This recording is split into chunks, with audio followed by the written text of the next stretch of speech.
emissora é a Carioca da Gema. TV Carioca da Gema. E aqui tem o Pode Sim. Quer dizer, pode sim. Pode tudo, ou quase tudo, mas pode sim.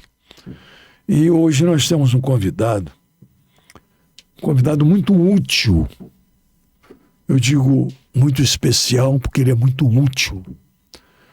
Ele presta um trabalho, presta um serviço comunitário, social muito importante. A gente vai falar sobre o serviço social dele. Mas vamos falar sobre o tema que nós abordamos hoje. Urologia. Como é que você administra? Como é que você administra isso? Como é que você que tem um problema, você que não tem também para não ter, tudo isso a gente vai conversar com o nosso convidado de hoje. O nome dele é Dr. Edson de Almeida e Silva, grande urologista, consagrado, conhecido no Brasil inteiro, atuando em lugares importantes, Clínica São Vicente e em outras clínicas também, além de um trabalho social praticado por ele. Policlínica do Rio Comprido. É uma policlínica que atende urologia. E ali tem um custo social. É um trabalho social. E ele atende dezenas de clientes, de pacientes por dia. Por acaso, meu amigo, graças a Deus. Doutor Edson de Almeida e Silva, que prazer tê-lo aqui conosco, doutor Edson. Prazer é meu também, Aberrian. E eu fico muito satisfeito de ter sido convidado por você para podermos falar aqui desse trabalho, que é um trabalho muito útil para a sociedade e especialmente aquelas pessoas mais vulneráveis. É verdade. Doutor, vamos falar primeiro, depois a gente vai continuar falando do seu trabalho social, mas vamos falar desse problema que existe com o brasileiro, com o americano, com o chinês, com o japonês, com todo mundo. Problema de urologia. Quando o cara sofre com um problema relacionado à urologia. Primeiro, o que é bom para você não ter um problema urológico? Bom, Aberrian, hoje, quer dizer, existem várias doenças urológicas que afetam os homens e algumas até que afetam os homens e as mulheres. As mulheres também? Sim, as mulheres, por exemplo, vou dar um exemplo muito, vamos dizer assim, corriqueiro, uma coisa que a gente vê no dia a dia, por exemplo, que é o cálculo renal. E atende as mulheres. A pedra no rim, que é chamado popularmente, que pode ocorrer ou se instalar em qualquer parte do sistema urinário, é uma doença que é comum tanto ao sexo masculino como ao sexo feminino. E é uma doença até com um certo peso sob ponto de vista da sua incidência na população. Pois a expectativa é que 15% da população brasileira é portadora, ou vai ser portadora, ou foi portadora de um cálculo renal. Então é um número bastante significativo. E mais importante do que isso é que desses 15% da população que são acometidos de cálculo renal ou a pedra no rim, 70% dessa população vai ter pelo menos o segundo cálculo. Então é uma doença que tem realmente um peso, vamos dizer assim, e vamos dizer, até afeta a vida profissional, a vida social e realmente... No caso, doutor, da reincidência, então, o segundo cálculo, a segunda pedra, ela pode ser evitada ou como ela pode ser tratada? Bom, Aberrian, hoje, nos dias... no passado, eu vou lhe dar um exemplo. Quando eu comecei a minha vida urológica, foi no Hospital Souza Aguiar. O Souza Aguiar foi um serviço de urologia criado pelo Dr. Henrique Rupp, que foi um dos maiores urologistas do país. E tinha uma maior clínica do Brasil, praticamente, era o Dr. Henrique Rupp. O Dr. Henrique Rupp criou o serviço de urologia do Hospital Souza Aguiar e era um dos donos da clínica Sorocaba, em Botafogo, que era a clínica mais chique, mais famosa do Rio de Janeiro.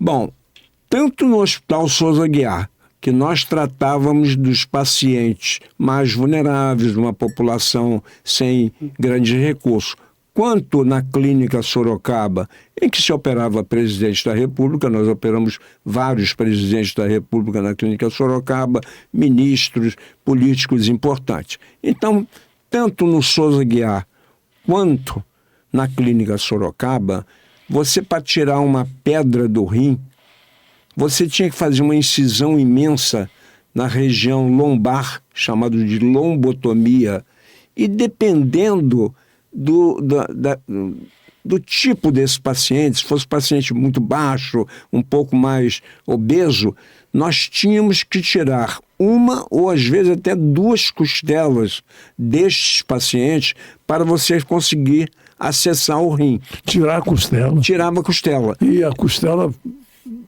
Ficava sem a costela. Sem a costela. Então era um pós-operatório doloroso, demorado, o paciente ficava internado 10 dias. Isso há quanto tempo, doutor? Isso em 76, 74. Não é tão distante, não. Então é o seguinte, essa cirurgia, que era uma cirurgia altamente traumática, invasiva, com morbidade, né? Porque as pessoas não podiam fazer exercício, não podiam exercer as suas atividades laborativas.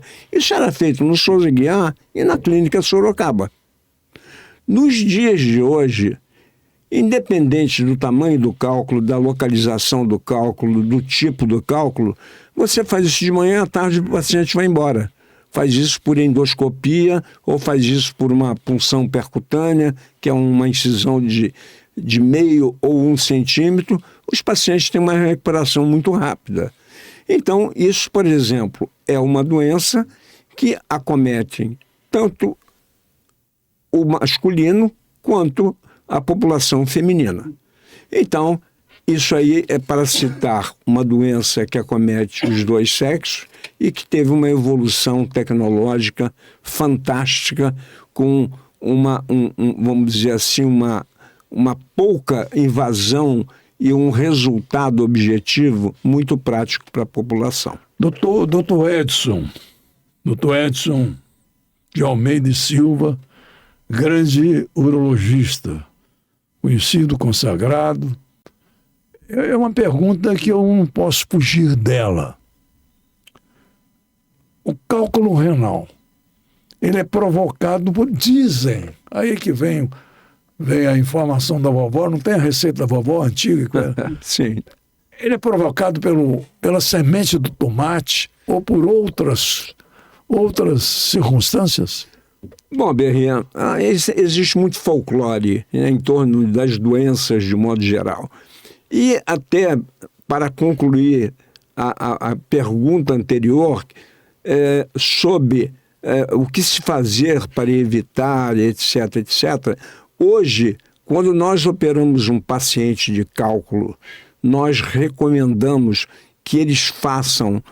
Nós recolhemos algumas amostras desses cálculos, encaminhamos para um especialista para que faça um perfil metabólico desse paciente e possa oferecer algum tipo de tratamento para que ele evite de fazer novos cálculos. Então, para diminuir aqueles 70% de recidiva ou de formação de novos cálculos, hoje nós temos tratamento... A recidiva é a volta. É a volta, é você refazer uma doença. Então, nós temos essa opção de tratamento metabólico. Com relação à semente de tomate, ou à receita da vovó, existe realmente, como já te falei, muito folclore. Mas, basicamente, nós que vivemos em país tropical, por exemplo, o momento que estamos vivendo no Rio de Janeiro, que é uma estufa. O dia inteiro nós estamos dentro de uma estufa. Ou estamos aqui nesse ambiente agradável, com ar refrigerado, na sua casa, no seu consultório, ou no carro, mas quando estamos na rua exposto a esta alta temperatura, isso provoca um ressecamento muito grande no organismo. E aí existem várias substâncias, vários cristais e vários produtos químicos, vamos dizer assim, que são eliminados pela urina. Se nós temos um bom volume urinário, se nós temos uma quantidade de líquido dentro dos rins, esses produtos, né, que seriam, vamos dizer, os cristais, eles são mais diluídos. Então, esses produtos evitam o acúmulo de cálculo ou a volta do cálculo? Sim. Quando você, por exemplo, não faz uma ingestão, vamos dizer assim, de água, de líquido de um modo geral, uma quantidade que neste verão seria pelo menos 2 litros por dia. Você faz o seguinte, esses produtos que existem na urina, eles se agregam, eles ficam mais próximos um do outro, vamos dizer assim, para que todos entendam. Então a sua urina fica mais concentrada, estes cristais eles podem ir se aglutinando uns aos outros e formar uma pedra. Então, uma coisa prática, toma bastante água para que a sua urina fique bem, vamos dizer assim, diluída, né? Esses produtos ficam bem diluídos dentro do rim, da bexiga, do ureter, e isso seria uma maneira prática de se provocar a formação ou recidivas de cálculo. Uma outra fator de peso para a formação de cálculos é a alimentação. Aí entra o folclore, mas existe realmente, concretamente, muitos alimentos que propiciam a formação desses cristais na filtração do sangue dentro do rim, e essa filtração faz com que o sangue continue na circulação e a urina que é filtrada saia pelo rim, ureter, bexiga, etc, etc. Então, por exemplo, uma coisa prática, por exemplo, o consumo excessivo de carne vermelha não é uma coisa muito saudável, até de um modo geral não é muito saudável para o organismo de um modo geral, mas é um fator de risco para a formação de cálculo. Vamos dizer que chamam-se coração de frango, moela, fígado, que chamam miúdo, né? Miúdo. Isso aí também não é uma coisa que você não possa comer, assim como a carne vermelha. Não é um alimento muito, vamos dizer assim, saudável para essa parte urinária que seja ingerido muito frequentemente. Doutor Edson, outra coisa, o pessoal fala muito também. Deixa eu fazer uma colocação antes. Além da água pura, filtrada, ou água mineral, o suco, de modo geral, também ajuda? Sim, o líquido, de modo geral, ajuda. Agora, hoje o consumo de sucos industrializados é muito... Não vale a pena. Eu acho que o suco natural. A tomar o suco, o saudável é você tomar um suco natural. Qualquer que seja, também ajuda. Sim, ajuda. O líquido, de um modo geral, ajuda.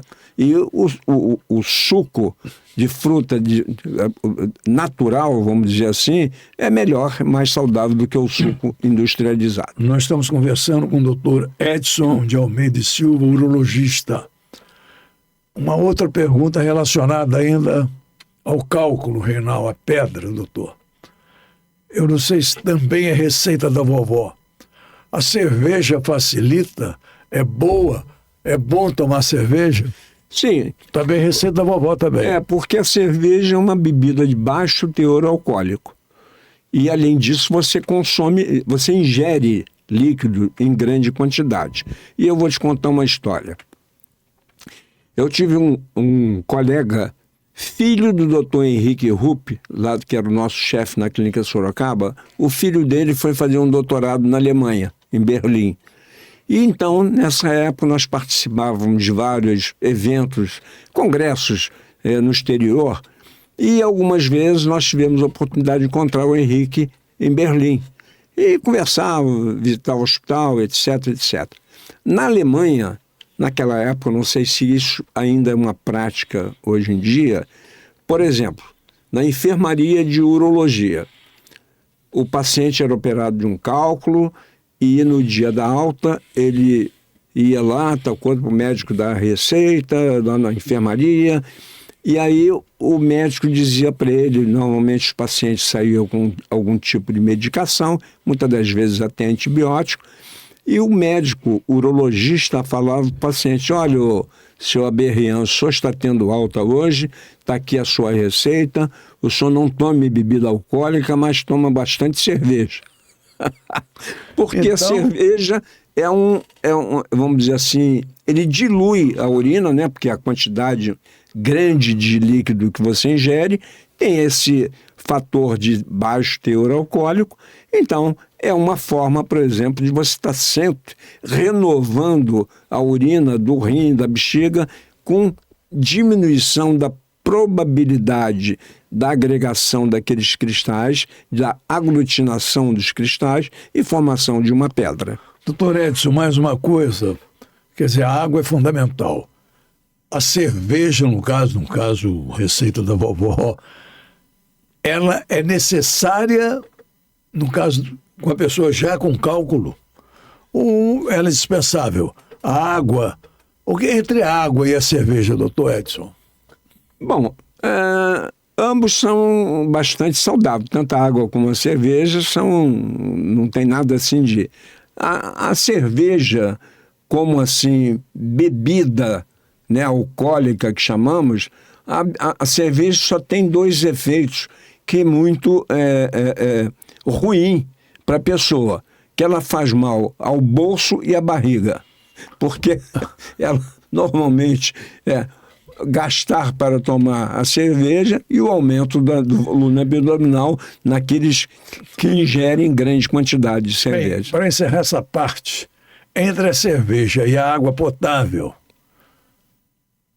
existe um empate ou a água leva vantagem? Não, a água leva vantagem. Realmente a cerveja, para você tomar assim, em momentos de encontro com os amigos, é uma bebida assim, das bebidas, é uma das menos agressivas, uma das, já falei, com baixo teor alcoólico, que não faz grande malefício à saúde. Como falei, só faz mal à barriga e ao bolso. Bem, mas a água é a bebida mais saudável que existe. O doutor Edson de Almeida e Silva, urologista, ele, além de trabalhar na clínica São Vicente, ele também faz parte de uma obra social. Quer dizer, é um atendimento social, é um trabalho social. Se o meu amigo Hugo conseguir colocar ali na tela, está lá, ó, Policlínica do Rio Comprido, Urologia, Dr. Edson de Almeida e Silva, Rua Estrela, eu conheço essa Rua Estrela 73. Tinha um bonde que passava lá. A Rua Estrela é uma das ruas ali do... principal, uma das vias principais, é onde ficava o Hospital Alemão, o Hospital, o Amparo Feminino, onde este ambulatório funcionava no Amparo Feminino, mas o Amparo Feminino fechou, então estamos na Rua Estrela, número 73. Rua Estrela, 73, Rio Comprido, Rio de Janeiro, tem todos os detalhes. Lá, telefone tá ali. As consultas podem ser marcadas por telefone, que é o nosso 2516-5888. É o telefone imediatamente ou fica aquela voz? Não, é atendido imediatamente. Eventualmente, se a secretária está ocupada em outra ligação, mas é um atendimento então, imediato. Engraçado, doutor, que existiu o bonde Estrela. Um bonde Estrela que passava na Rua Estrela. Eu, quando cheguei ao Rio, eu vim ao Rio de férias, então eu tinha lá uma casa de um cientista que era padrinho da minha mãe, e a gente ia lá visitar e tal, E aí a gente pegava o bonde Estrela e ia na casa dele. O nosso amigo, grande amigo Antônio Carlos, da Rádio Tupi, nasceu no Rio Comprido. Nasceu no Rio Comprido.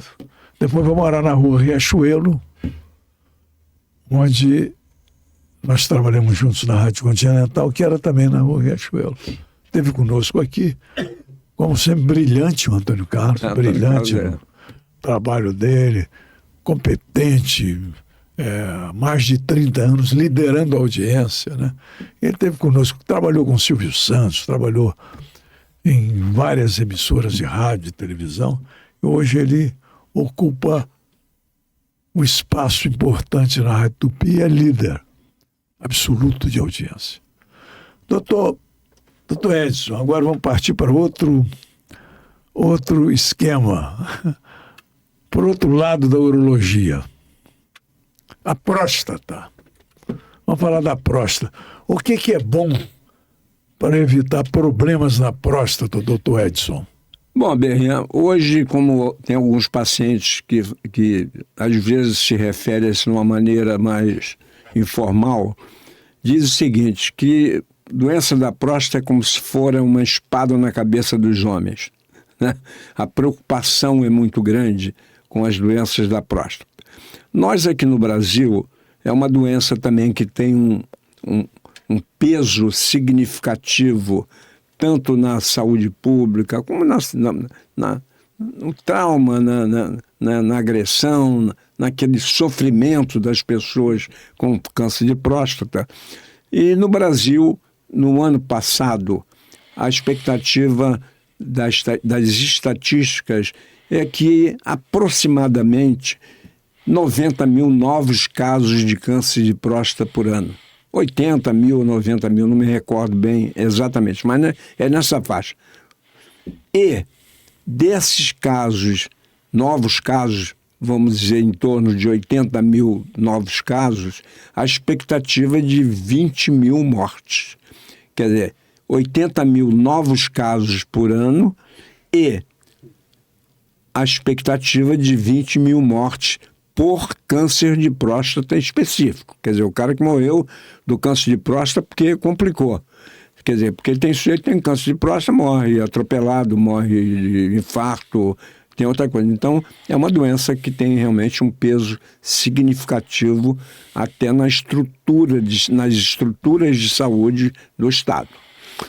Bem, com relação vamos dizer assim, a manutenção da saúde prostática, existem alguns fatores, como todas as doenças, a próstata também tem fatores de risco. Quer dizer, são aqueles fatores que podem agravar ou, vamos dizer assim, ser facilitadores do desenvolvimento das doenças da próstata. Já que também nós temos outras doenças da próstata, assim como na fase mais jovem, as doenças inflamatórias, a prostatite, às vezes secundárias a doença sexualmente transmissível. Temos homens que, à medida que envelhecem, têm fisiologicamente, isso é uma coisa que está dentro de uma expectativa, um crescimento da próstata, que pode, muitas das vezes, ser uma hiperplasia benigna, só causando obstrução. O que quer dizer hiperplasia? Hiperplasia benigna. Bom, a hiperplasia benigna é um crescimento normal da glândula prostática, sem câncer. É um crescimento que ocorre normalmente no envelhecimento. A próstata incha, é isso? Popularmente é dito como a minha próstata está inchada. Mas, na realidade, ela vai aumentando de tamanho por alterações hormonal do homem, assim como o mioma uterino aparece nas mulheres também por alterações hormonal. Então, a próstata, às vezes, cresce, ela obstrui, as pessoas têm dificuldade de urinar, começam a acordar muitas vezes à noite, e aí são sintomas e sinais de obstrução da saída da urina da bexiga para o meio exterior, porque no meio do caminho tem a próstata. Então, isso é um fato. A hiperplasia benigna que ocorre num grande número de homens. O fato mais preocupante, o outro lado da moeda, é o câncer de próstata, já que nós, como já falamos aqui, é uma doença que tem um peso na custos e sofrimentos e falecimentos, etc. O câncer de próstata, nós temos alguns fatores de risco. Um homem tem fatores que podem favorecer que ele vá desenvolver um câncer de próstata ou não, embora isto não é uma conta matemática. Por exemplo, o risco familiar. Um homem tem um pai que teve câncer de próstata. A expectativa não é que matematicamente ele terá um câncer de próstata, mas ele tem um risco maior de ter um câncer de próstata por risco familiar do que aquele outro homem que não tem nenhum caso de câncer de próstata na família. Por que isso, doutor? É uma coisa que vem da genética, né? da familiar. Então, se ele tem um pai, ele já tem um risco. Se ele tem um pai, um tio, irmão do pai, o risco já é maior. E se ele tem um tio, um pai, se tem um pai, um tio e um avô, aí o risco dele já aumenta muito. Então, para esses homens, por exemplo, nós recomendamos que, fora do padrão recomendável que é iniciar exames de próstata aos 50 anos, se ele não tem nenhum caso de câncer de próstata na família, ou se ele não sente nada. Porque se sentir alguma coisa com 35 ou 40 anos, embora isso obrigatoriamente não seja um câncer de próstata, ele deve procurar um urologista, né? Mas os homens que têm esses fatores de riscos, essa idade de 50 anos, que é o nosso ponto de risco, vamos dizer assim, uma idade limite para começar uma avaliação urológica visando a saúde da próstata e eventualmente até algum diagnóstico precoce, para aqueles homens que têm o pai com câncer de próstata, por exemplo, de vez de 50, nós recomendamos 45. Se ele tem um tio e um avô, aí já deve começar aos 40. Eu, por exemplo, eu tenho um paciente que até hoje não desenvolveu, mas o pai dele, todos os irmãos, todos os tios dele morreram de câncer de próstata, até um médico. E então esse rapaz faz exame desde os 35 anos. Até então até agora não desenvolveu a doença. Mas é um exemplo de como nós devemos proceder para o fator de risco familiar. Existe outro fator de risco, que é a obesidade, já que os homens obesos, eles têm um risco maior para desenvolver um câncer de próstata. Nós estamos conversando com o doutor Edson de Almeida e Silva, um urologista. E ainda sobre a doença de próstata. Tem como evitar? Tem alguma maneira de, antes mesmo dela aparecer, se cuidar para ela não aparecer? Sim. Por exemplo, as pessoas que, como já falei, obesas e sedentárias, o risco é maior. As pessoas que fazem grande ingestão de gordura animal, por exemplo, pessoa que come carne, muita gordura, o risco é maior. Então, por exemplo, o que nós recomendamos? Uma dieta mais saudável e uma atividade física permanente na medida do possível para a atividade profissional desse homem. Então, que ele tenha uma atividade física, que ele evite o aumento exagerado de peso e que ele evite, por exemplo, o uso de gordura animal. Carne muito gordurosa, aliás, hoje a população está mais conscientizada, embora o consumo de carne ainda é muito alto. Mas comendo carne moderadamente, que não sendo muito gordurosa, é uma boa prática na tentativa de preservar a saúde da próstata. Ou retardar o problema. É isso aí, retardar. Existe até, hoje, uma nova forma de abordagem dos homens que não era muito comum no passado. As mulheres sempre fizeram reposição hormonal para menopausa, aqueles sintomas da menopausa, etc.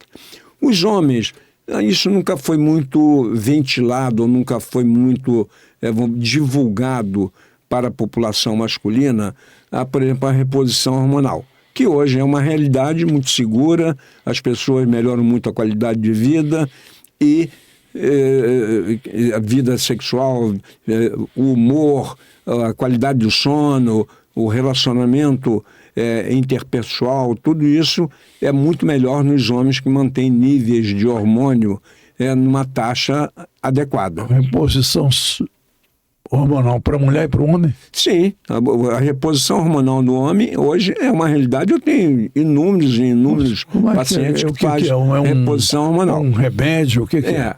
Então é o seguinte, nós estamos falando remédio e outras coisas relacionadas ao câncer de próstata. Então, por exemplo, hoje vai um homem no teu consultório que tem queixa de... Você está meio para baixo, ele não tem muita, vamos dizer assim, vontade. Se você chamar ele, olha, vamos andar na praia, ele fala, não, hoje está muito sol, não pode. Então, ele sempre dá uma desculpa para evitar uma atividade física. Então, estes homens, aí mal-humorados, às vezes vida sexual de má qualidade, relacionamento às vezes difícil, o cara fica muito sem paciência de se relacionar socialmente com outras pessoas. Esse homem você deve investigar uma condição que chama-se hipogonadismo, que é a baixa de hormônio. E o hormônio, quer dizer, a gasolina do homem é a testosterona. Então hoje você faz uma dosagem neste homem, neste paciente que te procura, faz uma dosagem hormonal. Se ele tiver com níveis abaixo daquilo que seria, vamos dizer assim, a expectativa para a sua faixa etária, você pode lançar mão de uma reposição hormonal, repor a testosterona. Só que a reposição da testosterona, ela só não pode ser pela boca, porque passa pelo fígado e te causa doença hepática até muito grave. Por onde é feito? Você faz isso ou gel transdérmico, que o efeito é mais lento, ou faz injetável. Existe injeção que você pode fazer uma a cada 3 meses, evidentemente que isso não é eterno, é até que o sujeito, vamos dizer, atinja níveis que são compatíveis e venha trazer um benefício para aqueles sintomas que eu falei. Por exemplo, esses homens, se eles tiverem risco, algum tipo de risco, ou já um exame de sangue do PSA alterado, você tem que ser um pouco mais, vamos dizer, cuidadoso para indicar uma reposição para um homem que tenha algum risco para o câncer de próstata. Isso apareceu primeiro para a mulher, a reposição hormonal. A reposição hormonal, se mulher faz, o sexo feminino... Para a mulher é o mesmo processo? É o mesmo processo. Você também faz dosagem, faz gel, faz... Hoje existe até que já está sendo utilizado nos homens. Desculpa. Mas nas mulheres é mais comum. Eles chamam de um chip. É um dispositivo que você injeta, você aplica debaixo da pele da nádega da mulher. Tem até uma pistolinha que você coloca aquilo, ou então abre uma pequena incisão e coloca. E aquilo funciona mais ou menos até às vezes por 4 anos. Aquilo vai liberando hormônio e estimulando a formação de hormônios durante 4 anos. Então você não precisa ficar, vamos dizer assim, preso a aquele negócio de fazer injeção permanentemente. Mas existe a reposição até com creme intravaginal, existe o transdérmico, existe uma série de opções. Doutor Edson, uma pergunta seria mais para ginecologista, mas o médico se forma e depois ele se especializa. Sim. A menopausa, por exemplo, e a andropausa, que chega para o homem, a menopausa para a mulher, chega quando e por quê? Bom, existe uma idade média. Desculpa. Mas isso não é uma coisa matemática. Existe a mulher, ela é mais, vamos dizer assim, não é de sacrificada, mas a menopausa, ela aparece mais precocemente do que a andropausa. Tem mulher com 42 anos que não pode ter mais filho porque entrou na menopausa, tem uma série de... E as consequências da menopausa assim, também, às vezes, de uma forma mais precoce. Os homens... Questão de libido. Sim, quer dizer, a andropausa, ela tira o desejo sexual da mulher, o libido, assim como a menopausa na mulher, a andropausa no homem. Então as pessoas, vamos dizer, uma das consequências, tanto para o homem como para as mulheres, por baixa de hormônio, assim, ele perde o desejo sexual, que é a perda do libido. Né? Essas pessoas são chamadas de hipogonádicas, baixa de hormônio. Então hoje, com dosagem na corrente sanguínea, você faz isso com muita segurança, e a reposição também não é um tratamento para a pessoa ir no teu consultório ou da ginecologista ou do ginecologista, do urologista, e ficar tomando por conta própria. Aquilo tem que fazer a reposição merece um segmento sempre, vamos dizer assim, frequente. Evidentemente o tempo depende de caso a caso, mas é um tratamento hoje que causa dá satisfação e melhora a qualidade de vida de muita gente. Estou conversando com o Dr. Edson de Almeida e Silva, urologista, grande fera. Um exemplo, nossos seguidores. A mulher chega a um determinado momento quando fala, ela já é mocinha. Por que é diferente do homem? A mulher, quando chega a ser mocinha, quando começa a menstruar, aquelas coisas. E o homem, não? Qual é a diferença disso entre homem e mulher, doutor? Bom, isso aí, Berrem, a gente chama o seguinte. Vem a fase da infância, depois da primeira infância, depois vem a puberdade, que é dos dois sexos, tanto masculino como feminino. Na puberdade, no decorrer da puberdade, que é entre 14, varia um pouco, mas nessa faixa de idade, vamos botar aí 15 anos, começam a aparecer, porque quando existe o nascimento de um bebê, ele nasce com os caracteres sexuais primários. O homem tem pênis, bolso escrotal, testículo, e a mulher tem vagina. Desculpe. À medida que isto evolui e essas crianças entram na puberdade, e para o finalzinho da puberdade começam a aparecer os caracteres sexuais secundários. Os primários é aquele que vem no nascimento, que define homem e mulher. Os secundários são os caracteres onde você passa da puberdade para a juventude, a parte mais inicial da juventude. Então, os homens... No caso do adolescente, da adolescente? Do adolescente e da adolescente, para os dois sexos. Então, na menina, ela está no final da puberdade e começa a crescer o seio. A voz dela é uma voz que fica com característica do padrão feminino, que é uma voz mais suave, mais delicada, mais afinada. Começa a aparecer os pelos axilares e os pelos pubianos. No homem, os caracteres sexual secundário é o desenvolvimento da região genital, crescimento do pênis, dos testículos, ao contrário da mulher, o engrossamento da voz, a voz começa a ficar mais grossa, caracterizando uma voz masculina. Ele começa também a nascer os pelos axilares e os pelos pubianos. Então, aí ele já entra na fase de adulto jovem, já com os caracteres secundários estabelecidos, tanto o menino quanto a menina. E daí vai para a fase adulta e daqui a pouco está aí no dia a dia. Doutor Edson, vamos parar um pouquinho o Hugo, meu amigo Hugo.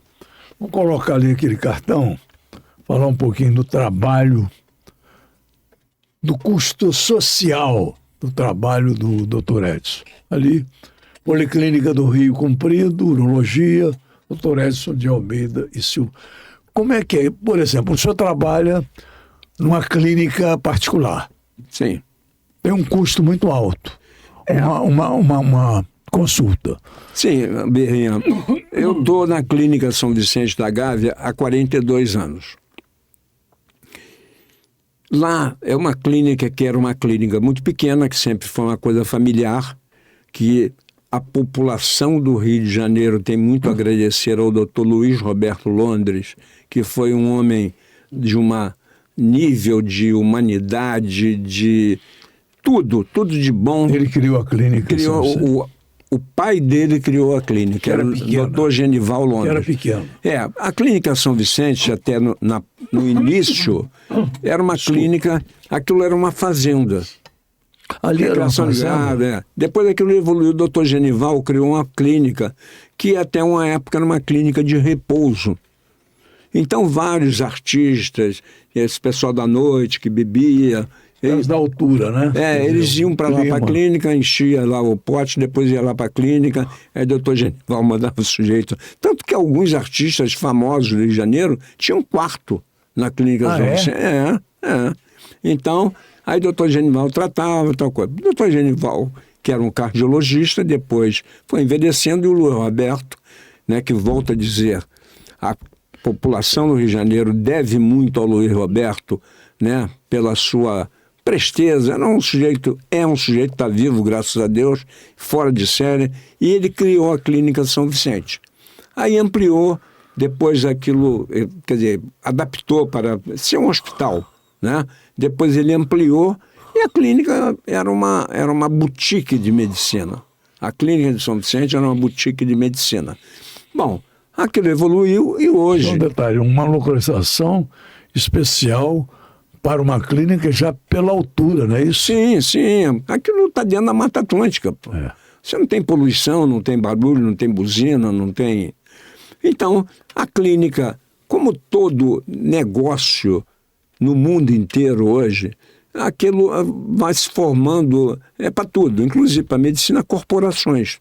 E hoje, os hospitais... quer dizer, isso aí não tem nenhuma crítica, é um negócio. Eles hoje se juntaram, vão comprando os hospitais, e aí a coisa vai ampliando, né? Hoje a Clínica São Vicente é de propriedade da Redditor. É uma clínica com alta tecnologia, nós temos todos os recursos, oferecemos todo tipo de atendimento, as pessoas ficam muito satisfeitas de ser atendidas lá, mas como existem outros hospitais. Então, hoje, a clínica tem um outro perfil, e eu estou dessa roda aí há 42 anos. Desde o início, quando comecei a família assumiu, fez um trabalho social bonito, não é isso? Assim como a gente faz uma comparação com a família Guinle, que fez um trabalho bonito também no Brasil, não é isso? Aí, evidentemente, a Clínica São Vicente é uma clínica privada de alto padrão, e os custos lá são realmente, vamos dizer, tem uns custos mais elevados, compatíveis, né, com a atividade médica, aquilo que eles oferecem, e nós que estamos lá dentro, temos consultório lá dentro, também oferecemos. Bom, hoje existe uma parcela muito grande da população.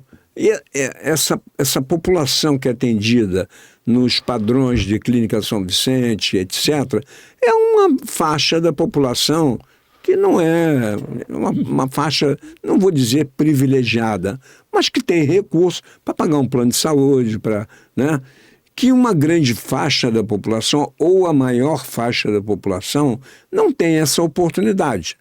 Então, eu comecei a minha medicina social, há muitos e muitos anos, no Hospital da Gamboa, que é um hospital da Santa Casa, ali ao lado da cidade do Samba, o Hospital da Gamboa. Infelizmente, foi investido uma grande quantidade de dinheiro lá, eu tinha alguns amigos, um ainda está vivo hoje em dia, o outro já faleceu, que era um empresário de ônibus, o seu José Romero, que Anísio Abrão Davi, ajudou e nós construímos um espaço dentro do Hospital da Gamboa espetacular.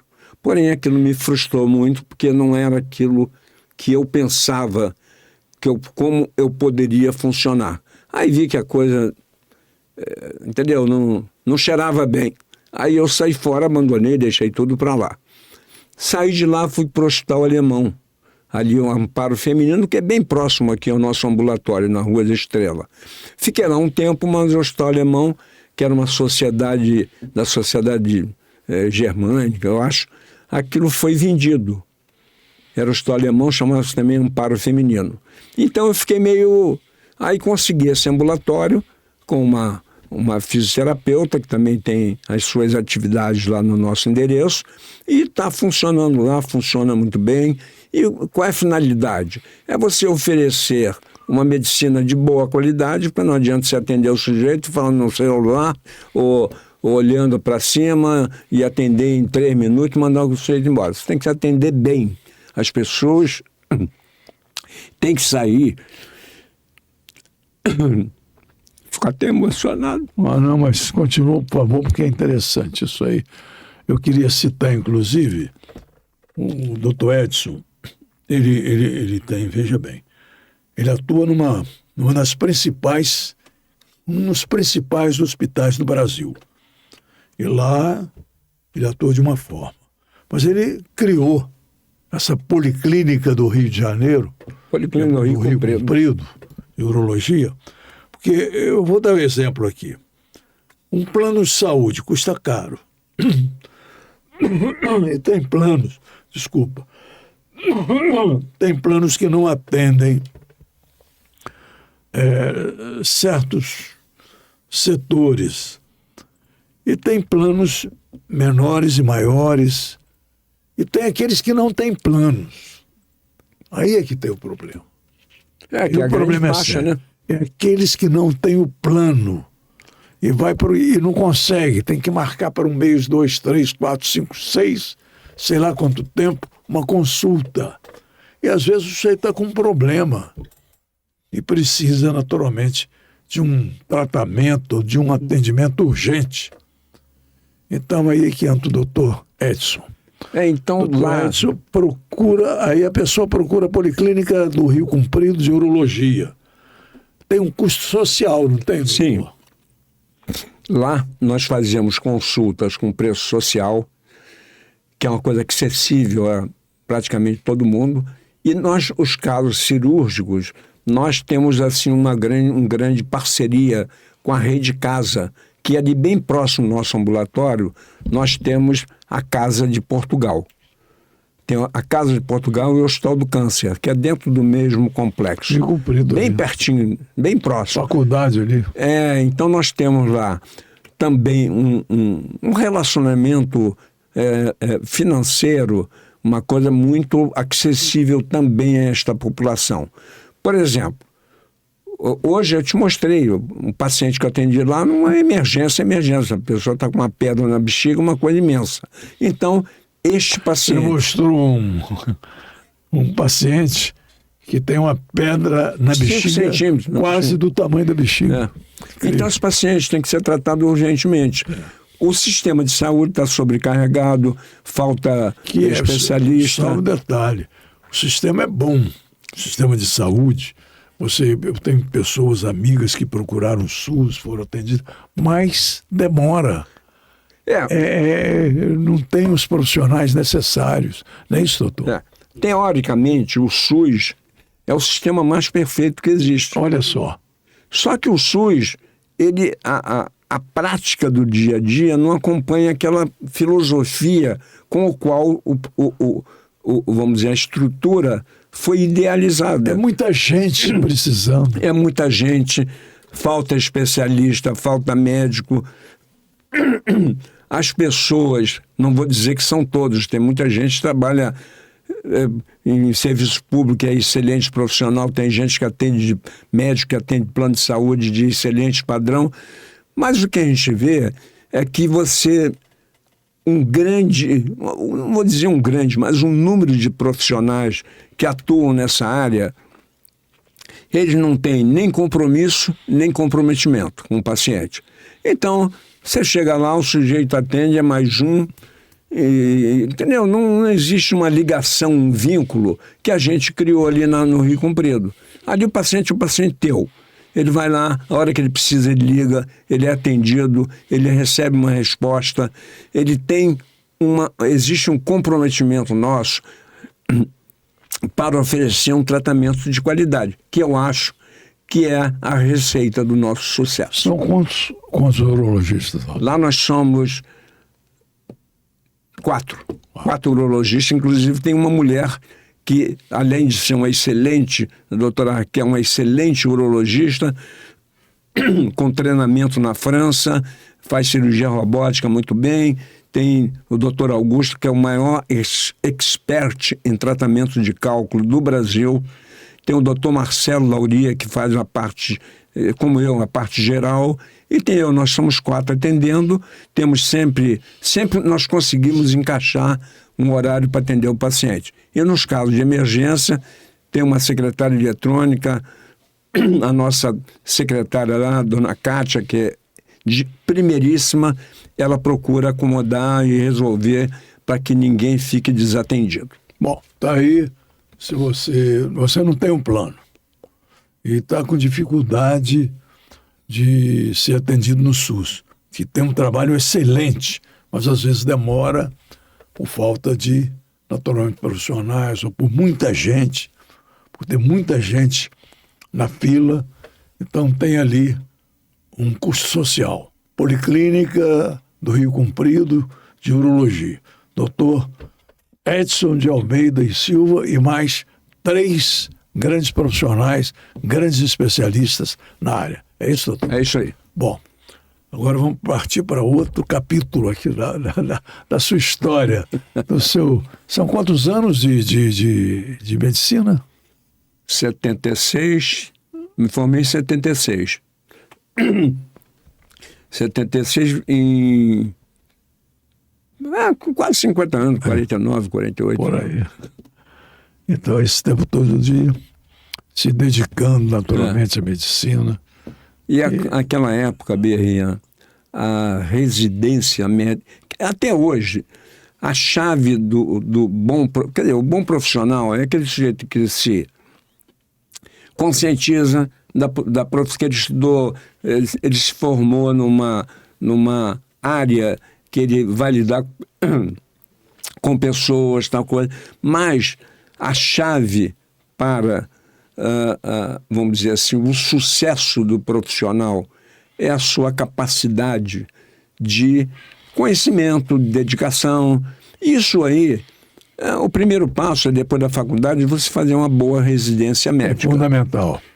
Então, hoje, isso a cada dia está mais fundamental ainda, mas está ficando mais difícil. Aí que entra a especialização, né? Porque você se forma médico e aí vai para a residência, aí ele tem a opção, né? É isso vai aí. ser pediatra, vai ser urologista. Normalmente, nos últimos anos da faculdade, você já tem uma ideia, pelo menos existe vamos dizer, um ponto importante, que é você chegar no final da faculdade e dizer assim, eu quero fazer uma atividade, uma especialidade clínica ou cirúrgica. Isso é um divisor de águas. Aí quando você termina, bom, quero fazer, no meu caso, quero fazer uma especialidade cirúrgica. Aí conheci um urologista, comecei a ajudá-lo e gostei, me identifiquei com a especialidade. E aí então eu fui fazer residência, acreditem ou não. Era um dos melhores residências de urologia do Brasil, do Hospital Souza Aguiar. Olha só. Então, fui para o Souza Aguiar e logo depois fui trabalhar com o Dr. Rupp na clínica de Sorocaba, que era a clínica mais famosa, onde se internava a elite do Rio de Janeiro. E daí, então, eu continuei e fui ser, que também foi um grande passo, fui ser médico da Varig. A Varig estava precisando de um urologista, porque eu tinha lá para se aposentando. Rubem Berta. Fundação Rubem Berta. E aí eles estavam modernizando o serviço de atendimento médico da Fundação Rubem Berta.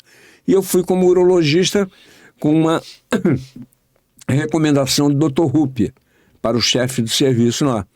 Aí fui dali, eu fiz uma grande clínica minha, privada, começou na Varig, porque as pessoas tinham um recurso, tinha a fundação que financiava o tratamento dessas pessoas, e eu tive um ponto importante neste, que foi a Clínica São Vicente, porque quando o serviço médico da Varig começou a ser divulgado no mundo, que a medicina aí fora sempre foi meio... Quer dizer, não é como aqui, você liga para o médico, ele te atende, ou liga, o cara te vê amanhã, dá um jeito, aí fora o negócio é mais complicado. Então começou no mundo inteiro, onde a Varig tinha escritório, que tinha no mundo inteiro, o serviço médico da Varig do Rio é muito bom, então vinha muita gente do exterior se tratar aqui no Rio. E aí, o ponto que eu tinha muito positivo, Clínica São Vicente. Os europeus, os estrangeiros, eles adoravam se internar na Clínica São Vicente. Eles sentiam que estavam numa fazenda. E aquilo foi num crescimento e me deu a grande clínica. Aí fiquei na Varig 20 anos e depois, então, fiquei na Sorocaba ainda há muito tempo, depois o Dr. Rupp faleceu. E aí o Luiz Roberto me convidou para ir para a Clínica São Vicente, onde eu estou até hoje. Felizmente. Bem, na próxima etapa da nossa entrevista com o Dr. Edson, urologista, nós vamos falar de assuntos relacionados à falta daquilo que o homem, e a mulher também, né? A falta da vontade. Sim. Vontade. Vamos falar de sexo, né? No próximo capítulo, quer dizer, próxima etapa da nossa entrevista, daqui a pouco mais, o nosso profissional, excelente profissional, Hugo Andrade, vai colocar aí um anúncio, né, Hugo? Para dizer como é que funciona aqui o estúdio. E aí a gente volta para falar sobre vontade, doutor, vontade, muito desejo, sobre desejo. Tá certo? A qualidade da vida sexual. Concorda? Concordo, então daqui plenamente. Por favor. Quer produzir um podcast com qualidade profissional? Então venha gravar nos estúdios da TV Carioca da Gema. Estúdios equipados com microfones de alta qualidade. Estrutura profissional para áudio e vídeo. Ambiente confortável e climatizado. Suporte técnico especializado para edição de vídeo. Grave com qualidade, sem preocupações.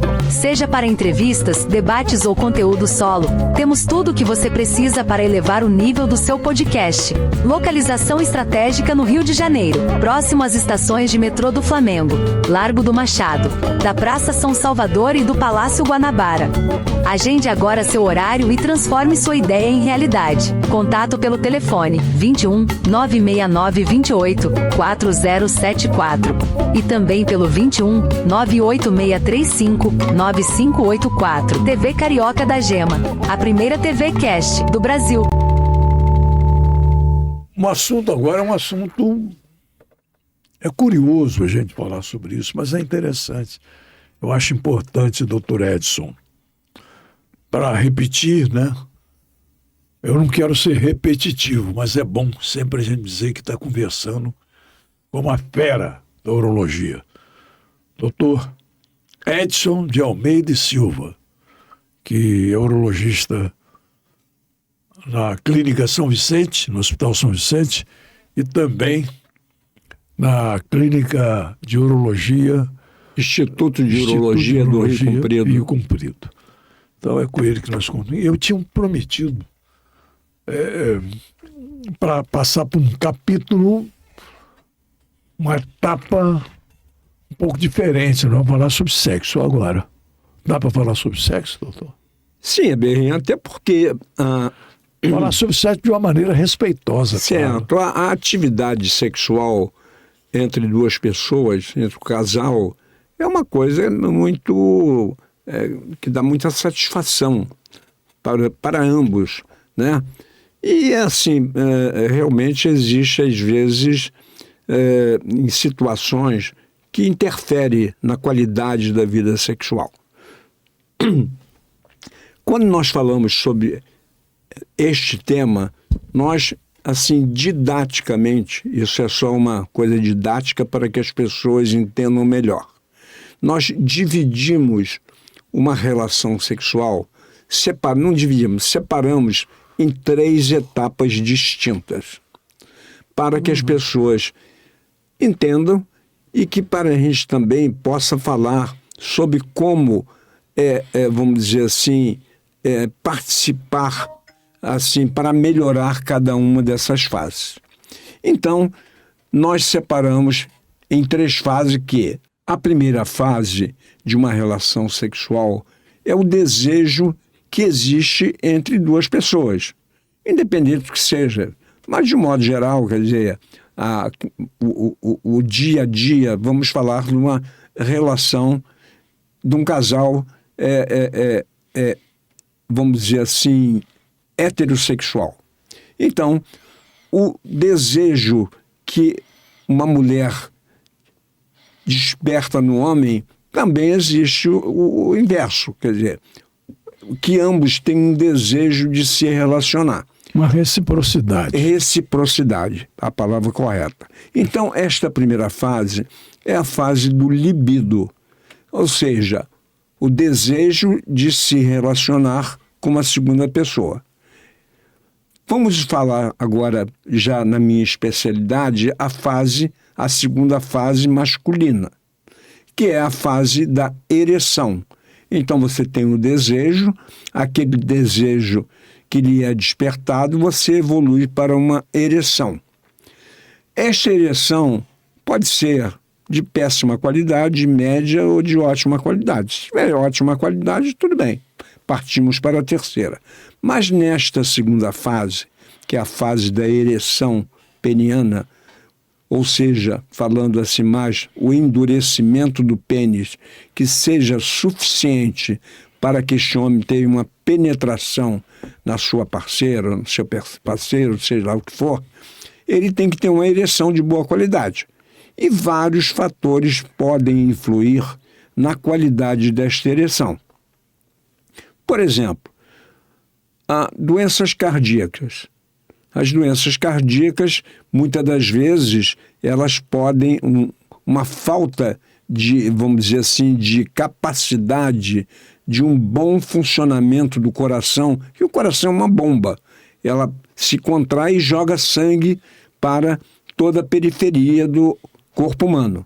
Inclusive, na fase da ereção, existe uma injeção. Quer dizer, o que é ereção? É uma injeção de sangue no interior do pênis e ele, então, fica em posição para que ele possa ter uma penetração. E no caso anterior, você falou que espalha pelo organismo. Oi? Aí você disse quando espalha pelo organismo, no caso do problema cardíaco. Não, quando você tem um bombeamento, eu digo, o coração normal. Normal. Se contraindo normalmente. Então, na fase de que a bomba joga sangue para a periferia, o sangue, inclusive, entra no pênis. Aí a primeira fase já existiu, que é o desejo. Então, o bombeamento foi correto, encheu os corpos cavernosos de sangue. Aí o homem tem a ereção. Esta fase de bombeamento existe, então. O coração não está bombeando bem por uma insuficiência cardíaca, ou esse homem tem doença arterial, arteriosclerose, placa de colesterol em artérias, que ocorre na carótida, na coronária, mas também nas artérias penianas. E aí, o que acontece? Bom, aí você não tem um bom fluxo de sangue para encher convenientemente os corpos cavernosos, e você pode ter uma ereção, como diz aí na gíria, meia bomba, né? Você não tem uma ereção plena. Então, muitas das vezes, impossibilita a penetração de uma maneira que satisfatória para o casal. Bem, sobre, doutor Edson, a participação dos dois, quer dizer, a maneira que a vontade chega no mesmo momento para o homem ou para o adolescente, para a adolescente, para menino ou para menino, não. Sim, sim. Você quando tem, como eu falei, aquela primeira fase, que é a fase do libido, que é uma fase, ela é totalmente, vamos dizer assim, a qualidade está ligada aos seus hormônios. Então, se um homem tem um bom nível de testosterona sanguínea e a mulher tem um bom nível de estrogênio, essa coisa é ambígua. Né? Os dois se desejam. E surge com que idade? A partir de que idade? Bom, normalmente... Para o menino e para a menina. Bom, a grande descarga hormonal para o menino ou para a menina é o período da puberdade. É aquele período dos 15 anos, que o garoto fica cheio de espinha no rosto, a voz começa a engrossar, como já falamos no outro bloco. E então, isso é a instalação dos caracteres secundários. Então, essa injeção de sangue é dependente da parte fisiológica, do coração tá bom, não ter placa, mas ter aquele desejo, aquela coisa que foi estimulada pelo hormônio. Né? Até, Berrinha, só como curiosidade, no passado, nos castelos medievais, os reis, rainha, a corte, às vezes escolhia os empregados para tomar conta dos seus filhos. E eles temiam, existia um temor de que, por exemplo, esses empregados fossem abusar das filhas ou dos filhos. Então, o que eles faziam? Eles castravam esses homens. Eles tiravam os testículos desses homens para que eles não tivessem desejo sexual. São chamados eunucos, que ficam com aquela cara redonda, porque eles não têm nenhum tipo de hormônio. Então eles não tinham desejo sexual e acabavam num... Quer dizer, isso era uma maneira, assim, drástica, né? E até muito bruta. E uma coisa completamente fora de você castrar uma pessoa para ele não abusar do teu filho. Irracional. Então existia essa fase. Então a gente tirava essa primeira fase. Então a primeira fase existe uma boa descarga hormonal que se iniciou na puberdade, né? E no início da fase adulta. E depois, por uma atração, um encontro, um beijo, uma carícia, aquilo é estimulado. Né? Então você entra nessa segunda fase, que é a ereção, que tem várias doenças que podem ser responsáveis por uma má qualidade de ereção. Como já falei, colesterol alta, coração, insuficiência cardíaca, doença hepática, uma série de doenças sistêmicas que podem influir nesta segunda fase, que é a ereção. Aí nós temos que, nos pacientes que nos procuram, nós, como já falei didaticamente, bom, a primeira fase está boa, o teu hormônio está bom, você tem desejo, você só não tem ereção. Então vamos investir a investigação será focada nessa segunda fase. E aí depois, isso tudo funcionando normalmente, bom, tenho desejo, tive uma boa ereção. Quer dizer, estou falando do lado da urologia. Aí eu vou partir para a terceira fase, que é o prazer, que é o chamado orgasmo. Então, essas duas primeiras fases estimula você ter um prazer de uma relação que é chamado orgasmo, que é a hora do prazer, daquela coisa, existe a ejaculação, etc, etc, etc. Então, essas três fases fazem parte de uma relação sexual que devem ser investigadas criteriosamente, de acordo com uma entrevista com o paciente, e ver mais ou menos, focar, investigar e tratar cada fase que seja necessário. A terceira fase, que é o orgasmo, muitas das vezes pode estar associada à condição psicológica do paciente. Se ele está muito estressado, está muito...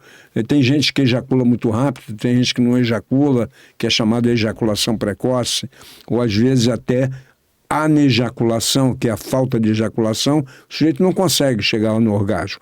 Isso aí tem uso, por exemplo, pessoas que usam antidepressivo, alguns remédios, eles podem interferir nessa fase. Bem, voltando então, citado agora, ejaculação precoce. Como é que acontece isso? Bom, a ejaculação precoce é um estado psicogênico. Quer dizer, existe algumas doenças físicas, uma doença física, que ela pode ser ou colaborar com a ejaculação precoce. Por exemplo, os meninos que não operam fimose, que têm aquela pele que é chamada de prepúcio, muito longa. Então, a glande, que é popularmente a cabeça do pênis... É a glande, que é a cabeça do pênis. Ela fica envelopada dentro daquela pele. Quando ela é muito longa, então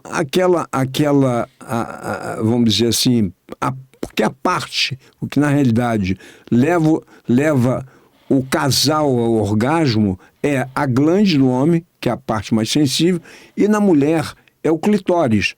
O clitóris, embriologicamente, é um pênis atrofiado. A estrutura que existe na vagina, em cima da uretra, o que é o clitóris, que é a área erógena da mulher, isto aí é um pênis atrofiado. Então, o pênis em contato com o clitóris, ele então provoca o prazer do sexo. Os homens que têm a glande muito envelopada, aquilo não tem contato com roupa, né? Está sempre por dentro da pele. Aquilo às vezes é extrema, de uma sensibilidade muito grande. Então às vezes ele começa a ter relação e já chega ao orgasmo porque aquilo tem uma sensibilidade exagerada. Mas isso, de um modo geral, é ponto fora da curva. É uma doença física que pode interferir no caso da ejaculação precoce. De um modo geral, a ejaculação precoce é uma doença de origem psicogênica. É uma coisa, como diz popularmente... É controlável? É controlada. E aí nós utilizamos, nós urologistas, assim como uma primeira abordagem e uma primeira tentativa de tratar este paciente para que ele volte a ter uma qualidade de vida que o satisfaça e satisfaça a sua parceira, que realmente o ideal é que esse orgasmo aconteça no mesmo momento, que é a coisa mais prazerosa para ambos. Mas quando o homem, vamos dizer, começa a relação e já tem a ejaculação, ele já atinge o orgasmo, que é a ejaculação precoce, o tratamento que nós, urologistas, normalmente iniciamos, realmente é com um remédio que pode causar o retardo vamos dizer, da ejaculação, que é o antidepressivo. Normalmente nós utilizamos antidepressivos em doses média-baixa e vai ajustando a dose até que ele possa resolver o problema, né, que está afligindo ele. Doutor Edson, tem alguma coisa a ver hermafrodita com o clitóris menor ou maior? Não, assim diretamente não. O hermafrodita é a pessoa que tem os dois sexos. Existe, quer dizer, só para complementar aquela nossa primeira... De um modo geral, nós tentamos com antidepressivo em doses baixas. Se nós não resolvemos, nós encaminhamos esse paciente para uma psicoterapia. Bom, o hermafrodita, o que existe às vezes são clitóris exagerados, clitóris maiores. Aparece, não sei se isso aí é uma... Eu, assim, pessoalmente, nunca vi em todos esses meus anos que são aqueles clitóris, como eu falei, como o clitóris é um pênis atrofiado, então aquilo pode não atrofiar e ficar tipo um pênis mesmo, né? Uma coisa, evidentemente, não das dimensões do pênis. Mas isso aí é um outro capítulo. Mas existe a pessoa, a mulher hermafrodita, ela tem esse... Sim, seria um clitóris alongado. E aí, o que acontece? Não. Em princípio não acontece nada. Não, isso aí não teria. Uma vida sexual normal? O que você... aí essa área é uma área muito específica, que eu não sei dizer como é que... O tratamento está sendo feito com conversa, com todo respeito. Né? Sim. O que você não pode, vamos dizer assim, como a ponta do clitóris, vamos dizer, uma mulher que tem um clitóris muito avantajado.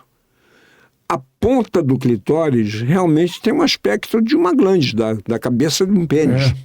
Então é o seguinte, o que você não pode é cortar aquilo, senão ela fica completamente sem... Como se fosse castrar. É isso aí, como se você fosse castrá-la, vamos dizer assim, não no sentido de tirar o hormônio, mas de tirar a área erógena. Então eles fazem uma plástica ali e embute aquilo para dentro da vagina. Assim como... É curiosidade, mas que conhecer. Assim como o pênis é um músculo, o clitóris também é um músculo? Não, o pênis, na realidade, ele não é um músculo. Não é um músculo? Não é um músculo. O pênis é uma estrutura que tem no seu interior algumas, vamos dizer, o órgão tem algumas estruturas no seu interior. Por exemplo, nós temos de cada lado da uretra duas estruturas que são as estruturas que se enchem de sangue para ter uma ereção, que são os corpos cavernosos.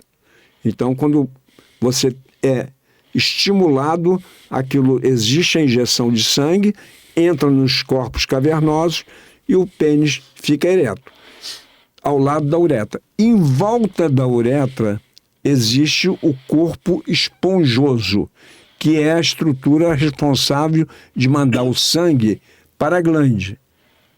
Então, muitas vezes prático. A gente explica isso para o paciente, por exemplo, que vai colocar, ele está com uma disfunção erétil e nada resolveu. Não é hormonal, não é doença cardíaca, quer dizer, ou uma série dessas doenças, esse paciente é um homem que fica impotente. Então, quando não existe uma solução, o que nós indicamos é que ele coloque uma prótese peniana. A prótese peniana são duas estruturas de silicone, dois tubos de silicone, que nós colocamos dentro desse corpo cavernoso e o corpo cavernoso fica sempre ereto, vamos dizer assim. Mas ele tem mecanismo para você colocar para baixo em uma praia. Normalmente? Isto é a prótese semirrígida. Nós temos a prótese autoinflável, que é uma prótese que você bota um dispositivo na bolsa escrotal, coloca um reservatório em cima da bexiga com líquido, você aperta esse dispositivo na bolsa escrotal e o pênis entra em ereção. Depois, quando você tem a relação, se aperta aquele... É tipo um interruptorzinho muito delicado dentro da bolsa escrotal, aperta de novo, o pênis entra em repouso. São próteses realmente muito caras, assim, de custo muito caro para as pessoas para colocar isso. Realmente tem que ter uma condição financeira boa. Aqui, por exemplo, no projeto, nós colocamos a prótese semirrígida, que é uma coisa acessível para a população. O resultado, sob o ponto de vista de função, é exatamente o mesmo. E as pessoas, essa prótese, ela tem 2 fios de um metal nobre no interior, uma em cada cilindro, em que você, após ter a relação sexual, você pode abaixar, botar para dentro da cueca e vida normal. Doutor Edson, mais um detalhe curioso. O senhor falou o início, a puberdade, a adolescência e tal. E quando é que vai chegando, assim, não ao final, mas quando vai diminuindo a vontade e tal, porque aí apareceu um medicamento inicialmente chamado Viagra, né, que dizem que os cientistas tentaram elaborar um medicamento aí para pressão e acabou servindo para resolver o problema dos idosos. Quer dizer, a qualidade da vida sexual do homem, do casal, do modo geral, mas no nosso caso aqui dos homens, ela vai decaindo, evidentemente, à medida que a idade chega. Isso aí é o quê? Diminui a produção do hormônio, o coração fica mais fraco, arteriosclerose, uma série de doenças que é própria da idade em alguns homens, embora tenha alguns homens hoje com essa expectativa da vida mais longa, né? A expectativa hoje de vida aumentou muito, né? Muito, muito. Eu fiz um trabalho, uma ocasião, para uma revista da comunidade judaica do Rio, chamado Menorá. Chama-se essa revista. Eu conheço o criador dessa revista? Era sobre reposição hormonal masculina. Isso eu fiz há, 20 anos atrás, 15 anos. E eu escrevi um artigo para eles e eu fiz um levantamento, Aberrian. Bom, na Roma antiga, o sujeito que morria velho, morria com 48 anos. Então, o sujeito morreu inteiro, lá, morreu, mas, ele já estava com 48 anos, estava velho. Hoje, eu estou com um paciente internado na Clínica São Vicente com 102 anos. Então, quer dizer, a expectativa de vida com vacina, antibiótico, condições sanitárias, água de boa qualidade, alimentação mais saudável, a tendência é que... a expectativa de vida aumentou. Mas o homem que continua com vontade, quer dizer, o desejo continua aos 60, 70, 80, 90 anos, 90 e tantos anos? Sim, se ele tiver um bom nível hormonal, aquela primeira fase que falamos, que é o libido, ele pode ter desejo. Aí entra... Mas ele pode ter desejo, pode funcionar normalmente? Sim, quer dizer, evidentemente... Através do medicamento, normalmente, através do Cialis, normalmente para um cara de 80 anos, é diferente do normalmente para o cara de 60. Sim, mas a Viagra ou o Cialis, que eles anunciam muito... Bom, hoje nós temos o arsenal terapêutico, né? O arsenal medicamentoso, que a cada dia evolui mais com novos produtos, novos remédios, tem ajudado bastante a população mais idosa, aqueles que precisam, e na grande maioria precisa, a ter uma ereção de melhor qualidade. Esses remédios todos são os vasodilatadores. Qualquer um desses com nome Viagra, Cialis, Tadalafila, qualquer um desses, eles têm um efeito vasodilatador. Tanto que o primeiro produto lançado no mercado, o Viagra, era testado para tratar pressão, hipertensão. Depois, então, eles esticaram o protocolo de estudo e chegaram à conclusão que os homens que tratavam tinham uma ereção melhor. Aí desenvolveram o Viagra, aperfeiçoaram, que foi o remédio com maior sucesso de venda na história da medicina. Você tinha que quase que pedir, pelo amor de Deus, entrar na fila para comprar. Era caro? Não, é para procura, porque aquilo foi uma febre. Quando lançaram o Viagra, aquilo foi uma... Agora, por exemplo, aos 90, ele usa o medicamento. Mas ele tem a mesma sensação, eu digo, da ejaculação, não? Não, aí ejaculação, é o seguinte, Primeiro o seguinte, o primeiro ponto... Só um detalhe, doutor. Sim. Da ejaculação, da sensação e também, naturalmente, do chamado gozo. Sim, que é o orgasmo.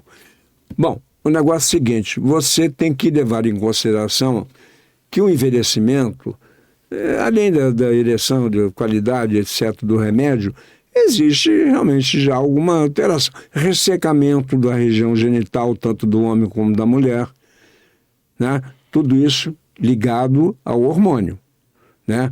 As pessoas que se tratam bem, que se alimentam, que têm uma dosagem hormonal, eles têm uma pele, vamos dizer, de melhor qualidade. Tudo isso. A prática do exercício funciona também? A prática da atividade sexual no idoso. Primeiro, este homem tem que ser bem analisado se ele pode tomar esse remédio. Porque existe algumas doenças cardíacas que contraindicam, por exemplo, o uso dessa medicação para melhorar a qualidade da ereção. Bom, ele não tem nenhuma doença, ele pode tomar. Aí a gente tem que ajustar uma dose, peso, a idade, uma série de coisas, a gente vai ajustando essa dose aos poucos, vamos dizer assim, até chegar a uma dose que ele tem uma ereção com uma qualidade que satisfaça a vida sexual do casal, dele e da sua parceira, e também não coloque ele em risco. Então, isso hoje, como já falamos aqui, vamos dizer assim, essa expectativa vamos dizer assim, da idade, né? A expectativa da longevidade, hoje, tudo isso a gente tem que ter classe médica e cada vez mais tem que estar mais preparada para lidar com os homens de 90 anos, 95, porque também, porque ele tem 95, mas também ele pode fazer tudo, pô. Ou pelo menos nós temos que ajudá-lo a fazer tudo aquilo que ele precisa. Doutor Edson, a prótese, ela tem utilidade para enrijecer, não é verdade? A prótese é para dar uma ereção sustentada. Mas a prótese também auxilia no orgasmo? Não. A prótese não auxilia no orgasmo. O que auxilia no orgasmo é as zonas erógenas, que no homem é a glande e na mulher, como já falamos, o clitóris. Então, a prótese tem um detalhe. Aqueles homens... Tem homens que nós colocamos prótese e que às vezes nós damos pequena dose, vamos dizer, de Cialis, dose muito pequena. Por quê? Porque quando você coloca a prótese é colocada dentro do corpo cavernoso, então para dar a ereção sustentada.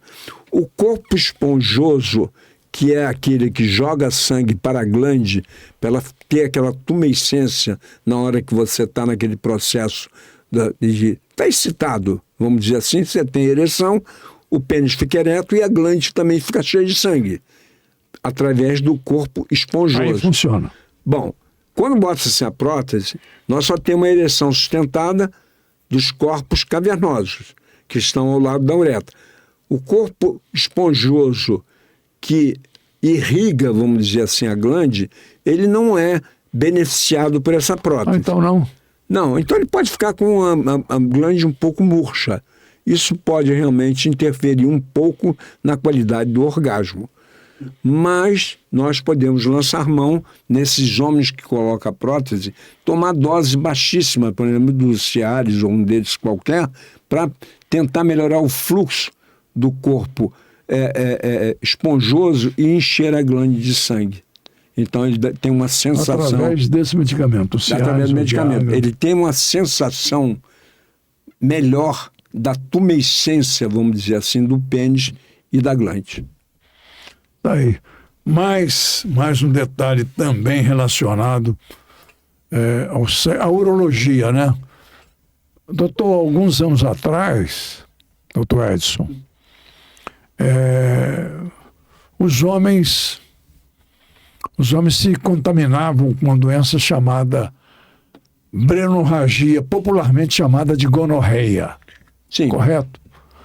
E a gonorreia ou brenorragia, ela era curada através de medicamentos como benzetacil, por exemplo, um antibiótico. Sim. Muito doloroso. Sim, explica de lá para cá o que aconteceu, doutor Edson. Bom, é o seguinte, infelizmente o que a gente tem visto é um aumento das doenças sexualmente transmissíveis. E hoje até a gonorreia ou blenorragia é uma doença que se tratando assim, fez o diagnóstico, você trata aquilo, normalmente não tem sequela. Normalmente os pacientes não têm sequela. A gonorreia não tratada, ela pode evoluir para doenças assim, bastante, com impacto bastante importante na vida dos homens. No passado, a opção para tratar a gonorreia era o benzetacil. Você não tinha outra opção. Que era muito dolorido, né? Então a gente até aplicava com um pouco de anestésico. A gente diluía o benzetacil quando aspirava lá na seringa, a gente botava um pouquinho de anestésico para aliviar um pouco a dor. E nas mulheres, sem sombra de dúvida, tem que ser aplicado na nádega. Mas nos homens, até que não tem uma massa muscular muito exuberante, nós não aplicávamos aqui no braço, no ombro, aplicávamos também na região glútea, que aí você pode aplicar mais profundamente e os sintomas são menores. Mas a Berrien, hoje, realmente, a gente tem visto um crescimento, de um modo geral, das doenças sexualmente transmissíveis. A incidência aumentou, está aumentando. E hoje nós temos... Que é, doutor? Falta de cuidado? Sim, falta de cuidado. Hoje, vamos dizer assim, Eu vou citar aqui um exemplo. Existe uma doença causada por um vírus que chama-se papiloma vírus humano. A sigla americana chama-se HPV. O HPV é um vírus que ele é transmitido por contato. Ou contato íntimo ou contato sexual. Normalmente o contato íntimo acaba virando sexual ou vice-versa. Então, para que você tenha uma ideia, os nossos ouvintes, nossos telespectadores, a população sexualmente ativa dos Estados Unidos tem uma expectativa de 70% estar contaminado com HPV. O HPV chama-se Human Papillomavirus, que é aqui o papiloma vírus humano. Mas é espécie hemorragia? Não, é um outro tipo é um vírus. Desculpa, é considerado uma doença venérea? Sim, venérea é um termo mais antigo, é uma doença sexualmente transmissível, DST. Então, o HPV, ele é transmitido por contato. Então, se uma pessoa é portadora do vírus e ela tem... Então, pode ser pelo beijo, pode ser um contato íntimo, mas mesmo que não seja sexual, as pessoas podem se contaminar. Nós temos mais de 100 tipos de cepas diferentes no HPV. O HPV é um vírus que ele não passa para a corrente sanguínea. Ele fica só na superfície. E naquela superfície que houve o contato. Então, você pode ter HPV no pênis, na vagina, colo do útero, ânus, boca. Temos até um famoso ator americano que teve HPV na laringe e teve que fazer uma cirurgia, que foi o Michael Douglas, né? Então, é um vírus hoje, é tratável, o tratamento é um tratamento local. O Michael Douglas, o filho? O filho do Kirk então Douglas. Foi... O problema foi esse. Foi HPV, pelo menos foi... Não foi câncer. Não, o HPV... Na época divulgaram o câncer. Não, mas o HPV, dependendo da cepa, como eu já te falei, nós temos mais de 100 cepas diferentes do vírus.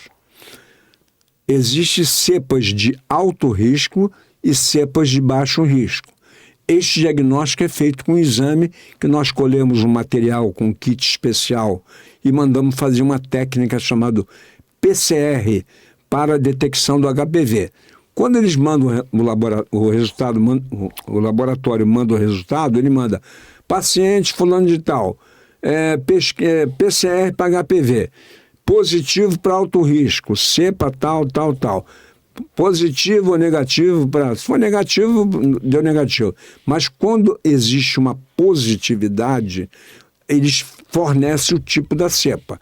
Os pacientes que estão contaminados por cepa de alto risco e que não se tratarem convenientemente e fizerem um controle também conveniente, eles podem evoluir para um câncer de boca, de laringe, de pênis, de colo de útero. E hoje, a grande maioria das mulheres que desenvolve câncer de colo de útero, a causa é o HPV. Perfeito, doutor. Então, é o seguinte, é um vírus que é tratável com medicação local ou eletrocoagulação e as pessoas ficam livres, depois fazem um controle, se estiver tudo bem, mas o problema, como você falou, esse aumento, hoje existe uma liberalidade sexual, né? As pessoas têm uma liberdade maior e aí acaba tendo relacionamento múltiplo, essa juventude que vive aí, às vezes, em noitadas, sem muito controle daquilo que vai praticar. Da higiene. O HPV, por exemplo, ele tem uma relação muito grande com higiene. Quer dizer, porque se a pessoa tem uma relação sexual, vai lá, faz um asseio adequado, como aquilo é um vírus de superfície, ele vai embora. Mas se deixar, a coisa pode evoluir até por uma situação muito drástica para a saúde dessas pessoas. Doutor Edson, no período da gonorreia, da hemorragia, em que se utilizava benzetacil, e que às vezes a doença durava mais, existia também um tratamento com torniquete que alguns urologistas usavam. Explica isso, por favor. Bom, isso tudo é uma coisa passada. Isso hoje, as doenças, independentes da blenorragia, hoje você tem remédio até oral para tratar. Sim, mas esse torniquete que era introduzido no canal da uretra. Aquilo é o seguinte, eles introduziam na uretra, ali no canal urinário, um negócio chamado velas de uma substância que eu já até esqueci o nome. Tipo uma vela de cera. O ferro era para dilatar a uretra, mas não era uma prática. Dizem que era um negócio de dor, era. Não, aquilo era coisa de câmara de tortura, coisa medieval. Né? Mas o médico usava, na época o que tinha, quer dizer, eu acho até que já existia coisa melhor.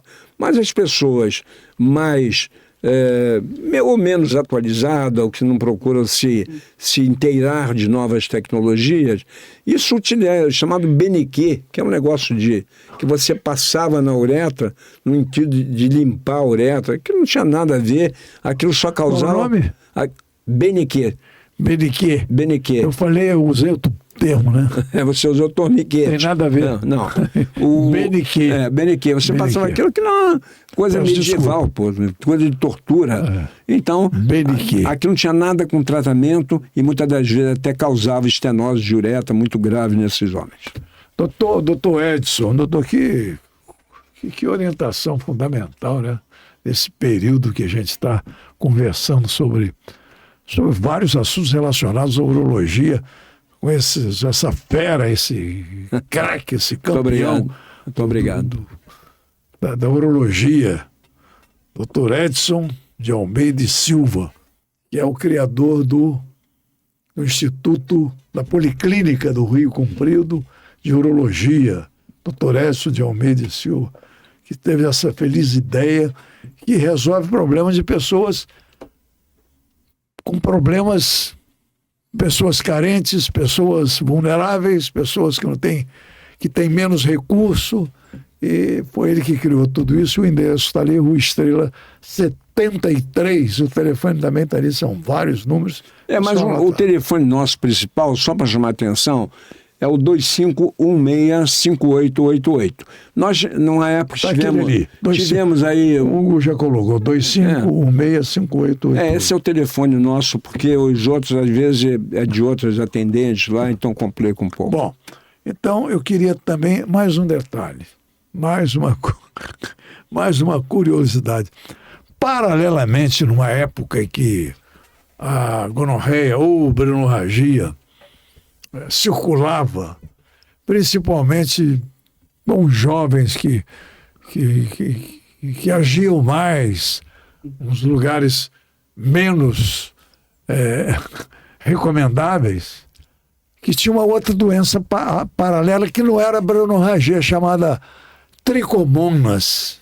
O que é isso, doutor? O tricomonas é um fungo, né? Que não é uma doença não é blenorragia. Não tem nada a ver com blenorragia. A blenorragia é o nome da gonorreia que se usava, que se usa, né? Mais um nome mais científico, a gonorreia é o nome mais popular. O tricomonas é um fungo que às vezes não é comum, mas existe uma possibilidade. Como é que pega isso? Existe uma possibilidade do desenvolvimento do tricomonas, outros tipos de fungos, existem vários, cândida, que eles se desenvolvem porque é mais fácil de se desenvolver na genitália da mulher. Por quê? Porque a vagina tem um formato, é uma cavidade. Então, muitas das vezes esses fungos se instalam o uso de anticoncepcional, ou às vezes o uso de antibióticos para tratar uma infecção no dente. Parece o fungo. O fungo é oportunista, porque esses fungos... Existe uma série de micro-organismos que eles habitam a região genital, tanto masculina como feminina. Um deles são os fungos. E esses fungos, às vezes, esses micro-organismos vivem num equilíbrio com o nosso corpo, vamos dizer assim. Se você quer dizer, existe qualquer coisa que quebre este equilíbrio entre esses micro-organismos, que são os organismos que nós chamamos saprófitas. Eles não te causam nenhum mal. Eles convivem ali. Mas um motivo, por exemplo, uso de antibiótico. Você pode diminuir a tua resistência e esses micro-organismos, eles funcionam, que nós chamamos de infecção oportunista. E eles se desenvolvem. Aí uma mulher, por exemplo, um homem, que esteja numa fase em que esse organismo deixou de ser saprófito e passe a ser agressivo, num contato sexual você pode transmitir. E é uma coisa também, uma infecção de tratamento local. O médico insinua, orienta que a mulher e o homem sendo contagiados, os dois, pelo tricomonas, o tratamento tem que ser simultâneo. Sim, o tratamento, sempre que o casal seja um casal que tenha uma relação assim, frequente, quer dizer, eu diria até monogâmica, porque isso aí não é obrigatoriamente uma doença sexualmente transmissível. Como eu te falei, um desequilíbrio no organismo, ele pode favorecer um crescimento, por exemplo, de uma mulher. E o marido pode ir lá ter relação com ela, não saber e adquirir. Aí o tratamento tem que ser simultâneo. Foi uma doença sexualmente transmissível porque foi no momento do sexo. Mas não é uma coisa que, eu peguei isso com alguém. Pegou com a própria mulher. Aí o tratamento deve ser um tratamento simultâneo, tratar o casal. Doutor Edson, para encerrar, eu acho que deu para orientar bem. Tem alguma coisa... Aliás, quando veio feito um exame de próstata, aquele PS, quando o que quer dizer isso, doutor? Bom, hoje, normalmente, o pontapé inicial para investigar o câncer de próstata é a dosagem de uma proteína na corrente sanguínea chamado PSA, que chama-se um antígeno da próstata. Antígeno específico da próstata. PSA é uma sigla americana, né? É o Prostatic Antigen, Specific Antigen, PSA. E aqui nós chamamos hormônio, antígeno específico da próstata. Normalmente, o passo inicial para se suspeitar e começar a investigar um paciente com câncer de próstata são aqueles homens que no exame de rotina, isso hoje é praticamente uma rotina, quando os pacientes atingem 50 anos, ele vai no clínico, pneumologista, cardiologista, que pede um exame de sangue, normalmente pede o PSA. Se o PSA está acima do ponto de corte, o nível normal, que é aceito até 2,5, esse paciente ele não deve ser imediatamente investigado, a não ser que esteja já num nível assim, de alta suspeição. Então, normalmente, quando é um nível muito baixo, a gente pede para repetir 3 meses depois. Se houver uma tendência de elevação persistente do PSA, então este é um candidato a fazer uma investigação de um possível câncer de próstata. E quando cai o nível? Bom, existem alguns remédios que diminuem o nível de PSA, que às vezes é uma prática clínica muito ruim para o paciente, que é aquele famoso, desculpe aqui, é uma coisa muito popular, aquele famoso me engana que eu gosto. O sujeito tem um PSA alto, o médico fala, eu vou te dar um remédio que vai baixar o PSA, e não investiga aquele paciente adequadamente. Então, esse paciente pode ter um câncer de próstata, esse câncer ficar oculto com a baixa do PSA, e quando você abrir os olhos, aquilo já está numa fase mais avançada. E quando o PSA baixa normalmente? Bom, aí existe as pessoas, nem todo homem que tem PSA elevado, nem todo homem que de repente tem ele vai fazer o exame, o PSA era normal, agora aumentou. Isto obrigatoriamente não é um câncer de próstata, porque o PSA ele não é específico para o câncer de próstata. Ele é específico para doenças da próstata. Então, por exemplo, aquilo é uma proteína. que ele é produzida pelas células da próstata. Se você tem uma próstata muito grande, você tem mais célula e produz mais. Então você pode ter um PSA elevado com uma doença benigna que foi ocasionado porque você tem uma próstata grande. Mas aí tem uma conta que nós fazemos, que quando você dosa o PSA, você dosa o PSA total, a fração livre do PSA, o total é a fração livre. Quando você... Bom, será que esse paciente está com PSA elevado porque ele tem um câncer de próstata? Primeiro você faz um exame no paciente, que muitas das vezes, numa fase muito inicial, você não consegue detectar através de um toque retal a presença de um câncer de próstata. Então, nós fazemos uma conta, dividimos o PSA, a fração livre do PSA pela fração total.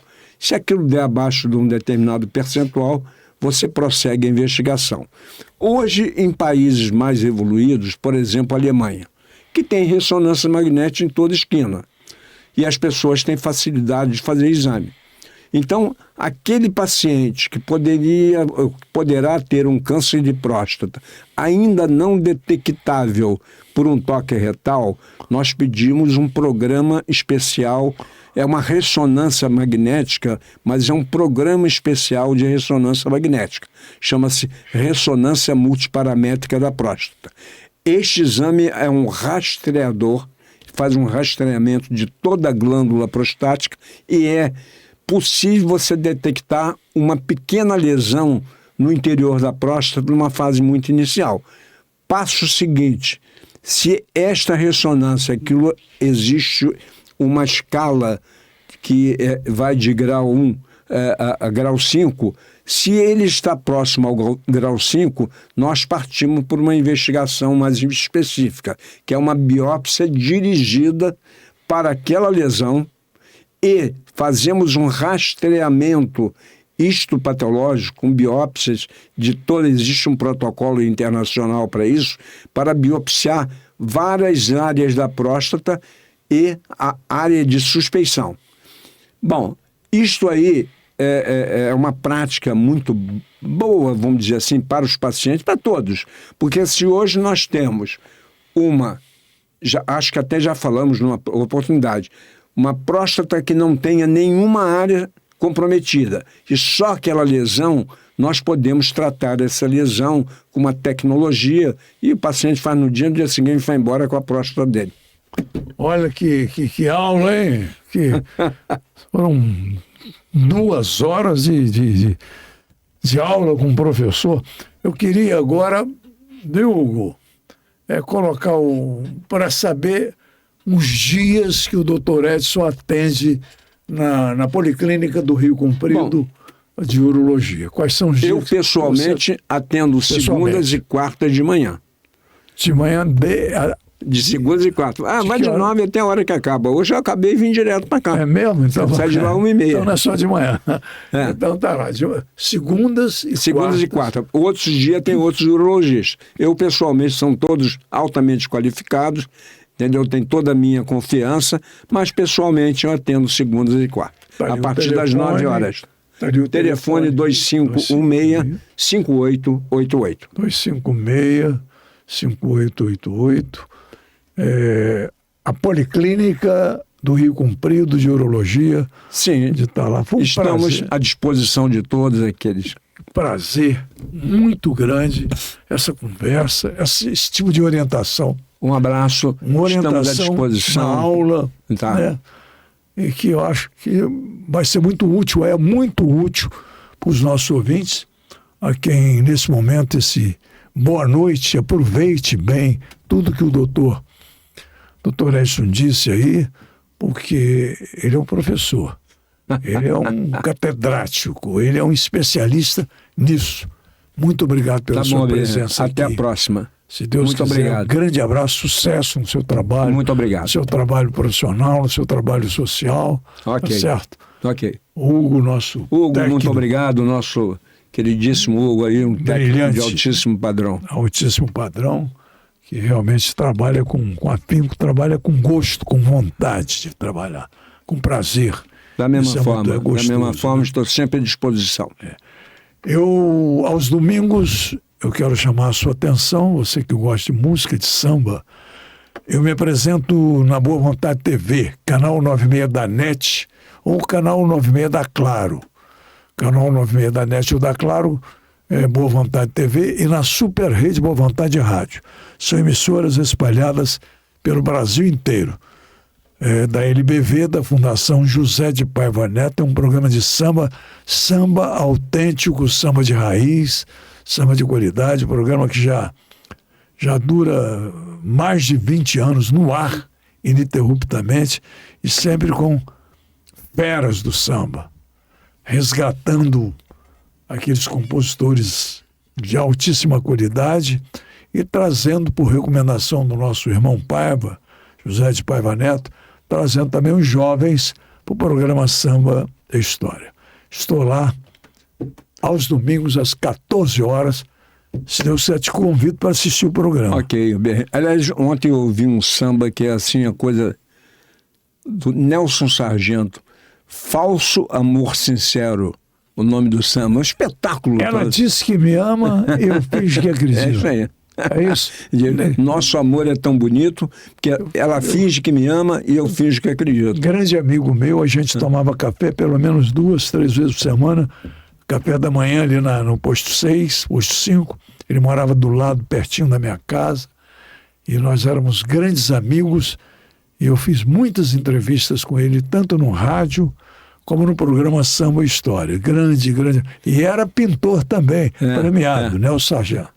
O Aberrinha, ontem, aliás, a música popular brasileira é muito rica. Eu estava em casa e liguei lá no Spotify para escutar um negócio. Aí vi essa música, me lembrei que eu adoro essa música. E existe também uma peça que fala sobre o Rio de Janeiro, que é uma música do Chico Anísio, Rio Antigo. Chico Anísio e Nonato Buzar. Rio uma Antigo. História. Com a música, com Alcione. Essa música foi levada, segundo o meu amigo Peri Ribeiro me disse numa entrevista, Birran, essa música foi levada. Eu ia gravar essa música. O meu produtor, eu estava com long play, com um disco quase pronto, e levaram essa música para mim. Chico Anísio e o Nonato Buzar. E o meu produtor não quis colocar no long play. Alcione gravou e tá lá.